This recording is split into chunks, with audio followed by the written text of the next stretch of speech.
किसने मना किया आपको? नमाज नहीं पढ़ेंगे तो इस्लाम से तो आप इस्लाम के दूर के कज़न भी नहीं है।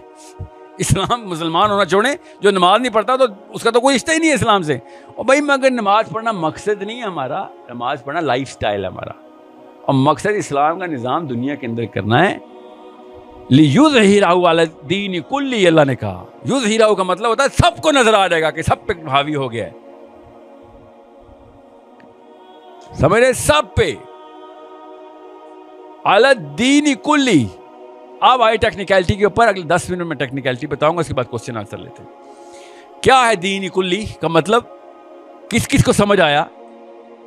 अला दीन कुल्ली के ऊपर गामदी साहब चुप क्यों हैं? सारे के सारे इंफरादी तज़किया नफ्स वाले चुप क्यों हो जाते हैं? अला दीन कुल्ली, क्योंकि वो दीन कहते हैं क्रिश्चियन, यहूदी और बुद्धिज़्म, हिंदू, अला दीन कुल्ली। ये तो चारों दीन ही नहीं है। अल्लाह ने तो दीन किसी और चीज को कहा है। अला दीन कुल्ली में तो ना क्रिश्चियन आते हैं, ना हिंदू आते हैं, ना बुद्ध मत आती है। ये अला दीन कुल्ली क्या है? मतलब अरबी में समझ आ रही है ना आपको? अला दीन कुल्ली का मतलब है तमाम दीनों के ऊपर।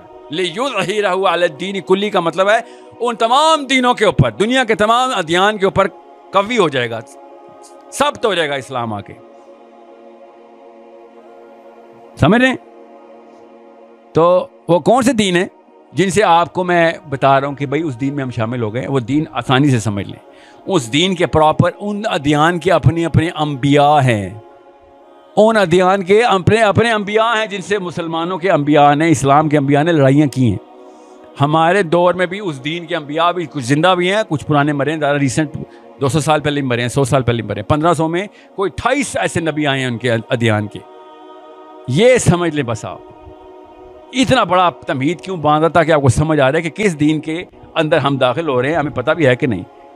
यूरोप में प्रॉपर सिस्टम, अच्छा पहले तो सुन लें दीन क्या होता है, अल्लाह किसे दीन कहते हैं। कुरान पाक में मजहब का लफ्ज एक दफा भी नहीं आया,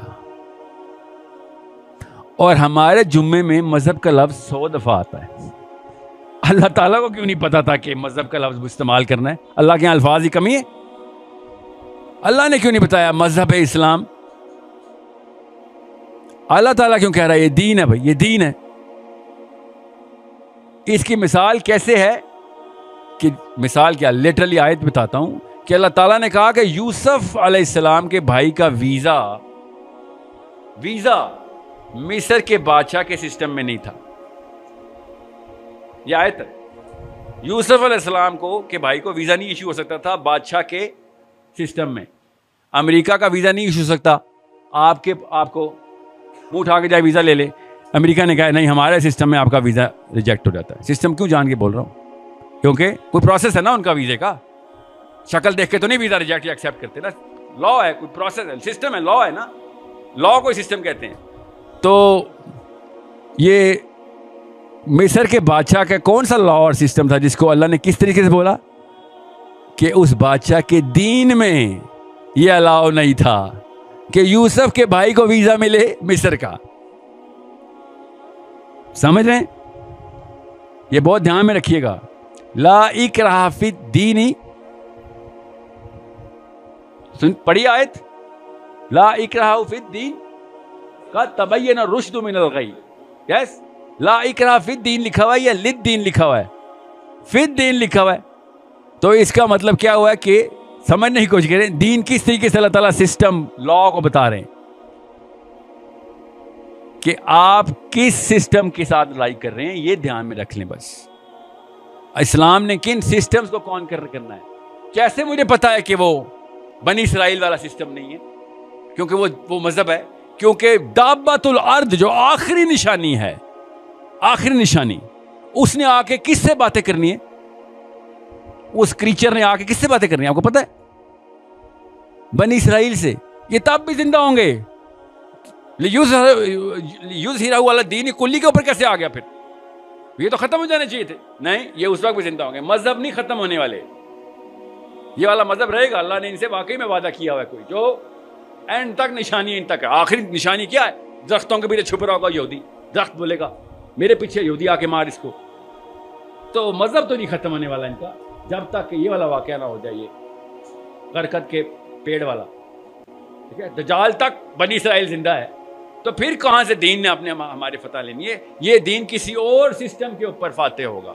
वो वाला सिस्टम पहचाने कौन है? आप क्या समझ रहे हैं? बराक ओबामा मुसलमान है, या जॉर्ज बुश क्रिश्चियन है, या जो बाइडेन क्रिश्चियनिटी को लेकर आके चल रहा है? नहीं, इनका अलग से सिस्टम है। उस सिस्टम को अल्लाह ने कहा है कि इनके ऊपर आप लोगों ने, इनके ऊपर पूरी तरीके से गालिब आना है। किन लोगों ने गालिब आना है? मैंने साहिल अदीम ने नहीं, मेरे ऊपर तो एक और आया था अल्लाह ताला की, अल्लाह बचाए, अल्लाह बचाए, कि अगर तुझसे ना हुआ साहिल मियाँ तो मेरे पास बंदों की कमी नहीं है, मैं किसी और बंदे को तेरे से रिप्लेस कर दूंगा। ठीक है, अल्लाह ताला मुसलमानों को लिटरली तंबीह कर रहे हैं, लिटरली, कि सिस्टम के ऊपर कॉम्प्रोमाइज नहीं है। क्या मतलब है इस बात का? कि अल्लाह ताला ने अपनी मदद का सिस्टम बता दिया हुआ है कि अल्लाह ताला नबियों की भी मदद नहीं करते, अल्लाह सहाबियों की भी मदद नहीं करते।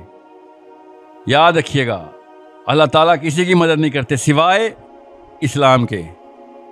जो इस्लाम में आ रहा था उसको मदद डायरेक्ट मिल रही होती है, क्योंकि नबी सेंटर ऑफ इस्लाम में होता है, इसलिए डायरेक्ट मदद मिल रही होती है। अल्लाह ताला के कहीं कहीं नेपोटिज्म, फेवरेटिज्म नहीं है कि हाँ बस मेरा बंदा इसको मदद करता रहूँगा। अल्लाह ताला ने कहा दुनिया में एक ही निज़ाम है, बस मैं इस निज़ाम की मदद होगी अल्लाह के गैबी। इस निज़ाम को आपने अकामत कर दी तो फ़ौक़िहिम व तहतिहिम, ऊपर से भी आएंगी मदद, नीचे से भी आएगी मदद, रहमत ऊपर से भी आएगी, नीचे से भी आएगी। इसलिए बहुत ध्यान में रखिएगा कि हम सब की कोई मदद क्यों नहीं हो रही, हमारी दुआएं कबूल क्यों नहीं हो रही। हम क्यों हर वक्त सोचते हैं कि यार वो लोग हैं अनअमत अलैहिम या हम लोग हैं अनअमत अलैहिम। उल्टा क्यों हो गया? कुरान की आयत झूठी साबित होगी, नाउज़ुबिल्लाह। गैरिल मग़दूबी अलैहिम वलद्दालीन, ये तो हम पे ऊपर फिट हो रही है। अनअमत अलैहिम तो वो इस वक्त दुनिया में, कुरान की आयत तो झूठ नहीं हो सकती। तो अल्लाह ताला ने बताया भाई जो इस्लाम के सिस्टम में आएगा उसके ऊपर सिस्टम नाफिज, तो फ़ौक़िहिम व तहतिहिम हो जाएगा। मदनियात में निकलेंगे, एग्रीकल्चर भी चलेगा, पूरा का पूरा तुम्हारा इकोनॉमिक सिस्टम चला दूंगा मैं। आसमान से बारिशें आएंगी, आसमान से रहमतें आएंगी, कहानी खत्म। इतनी सी बात थी। हम लोगों ने कहा नहीं सर, नवाज शरीफ बताएगा या पीटीआई बताएगी। चाइना का निज़ाम लेके आएंगे हम, तुर्की का निज़ाम लेके आएंगे हम, communism, secularism, all of that system, ism. इन सब के अंबिया के नाम हम सबको पता है। ये यूरोप के अंबिया हैं, इन्होंने अपना अपना सिस्टम बनाया। एक पूरी इंसाइक्लोपीडिया लिखी, 500 जिल्दों की इंसाइक्लोपीडिया अमेरिका के पास। कहाँ से आई वो? यूरोपियन फिलोसफर्स ने लिखी। रूल बताए, नेचुरल लॉ क्या है, सोशल लॉ क्या हो गया, उसी की बेस के ऊपर अमेरिका का पूरा कॉन्स्टिट्यूशन और लॉज और अमेंडमेंट्स बनी। नाम ही उसका इंसाइक्लोपीडिया रखा हुआ है। 1600-1700 में जाके पूरी की पूरी बहस मुबाहिसे हुए इनके फिलोसफर्स के। कहाँ से फिलोसफर्स आते थे? अपने जर्मन फिलोसफर्स थे। कांट था, इमैनुअल कांट, किताबें लिख लिख के थक गया। ये बेंजामिन फ्रैंकलिन इतना इंस्पायर था रूसो और डिकार्टे से, जाके अमेरिका के कॉन्स्टिट्यूशन को अमेंड करता फिरता था। कॉन्स्टिट्यूशन क्या है? दीनुल मलिक, जो अल्लाह ने कहा ना दीन है, इसका दीन मुरत्तब हो रहा है। अमेरिका का दीन मुरत्तब हो रहा था उस वक्त। ये वाले फिलोसफर्स उठा के साइड पे फेंके इंजील इन्होंने 1600 में। 30 साल तक मोर देन 40 लाख बंदा मार दिया, कोई गिनता ही नहीं है। अभी तक वो यहूदियों के हॉलोकॉस्ट को गिन रहे हैं ना। 40 लाख बंदा ज़बह किया इन्होंने यूरोप में। 30 साल तक की जंग है, द ग्रेट वॉर। किन की थी? इनके अंबिया की वर्सेस द बाइबल। चर्च के खिलाफ जंग कर रहे थे एनलाइटन मॉडरेशन वाले, कि सिस्टम तुम्हारा गलत, हम नहीं मानते तुम्हारे चर्च को। और क्यों माने? मैं भी ना मानता, आप भी ना मानते। बदमाशी करता था जाके पादरी, जबरदस्ती के टैक्स होते थे, जिंदा रहने का भी टैक्स लेता था, प्रॉपर्टी का भी टैक्स लेता था। पादरी फिरता था पूरे के पूरे यूरोप में, एक एक बंदे को कंगाल करके निकलता था। लिटरली बदमाशी की हुई थी इन्होंने फिर जंग करनी थी उसके खिलाफ। यार ये किस किस्म की किताब है तुम्हारी? और किताब क्यों ना ऐसे बोलती, वो लिखी उनके पॉल ने थी, उनका एक ताबई है, उनका ताबई जिसने अपनी पूरी किताब लिख दी अल्लाह के नाम पे कि अल्लाह की किताब है। 14 किताबें इंजील के अंदर पॉल की हैं, 28 में से 27 में से।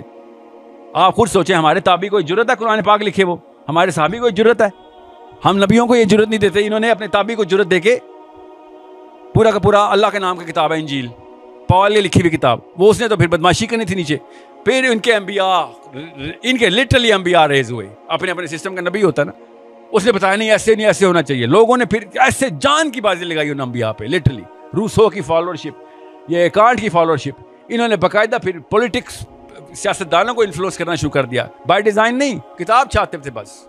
जैसे अल्लामा इकबाल ने हमारी पॉलिटिक्स को इन्फ्लुएंस किया, इन्होंने अपने पॉलिटिक्स को इन्फ्लुएंस किया। फौजें तरतीब हुई और उड़ा के रख दिया। लिटरली इंजील को सफ़े हस्ती से मिटा दिया उन्होंने एनलाइटन मॉडरेशन की एज में। चर्च जाने की इजाजत नहीं थी प्रोटेस्टेंट प्रिंसेस को कि तू निकल के दिखा घर से, तेरे इस चर्च ने सारे के सारे कदर मचाया था हमारे अंदर। अपनी प्रिंसेस चर्च नहीं जा सकती थी। कुछ कुछ समझ याद आ रहा है, पाकिस्तान में भी ऐसी हो रहा है। एक्सट्रीमिस्ट किस्म का बंदा है यार ये, चर्च जाने की इजाजत। आपको पता है अरब में, यूएई में, दुबई में मस्जिद फजर के बाद, जोहर के बाद, असर के बाद अगले मिनट में लॉक कर देते हैं, चलो कोई दोबारा मस्जिद आए तो 4 बंदे खड़े होकर इस्लाम की बात नहीं कर सकते। जो रहते हैं उनसे पूछे, एक एक करके हर जगह पे ऐसे ही होगा। सिस्टम है ये, सिस्टम, दीनुल मलिक। हमारे साथ खुदा की कसम नजर आ रहा है, अल्लाह ना करे ऐसे हो, नजर खुदा की कसम आ रहा है हमारे साथ भी, आज नहीं तो 10 साल बाद हो जाएगा।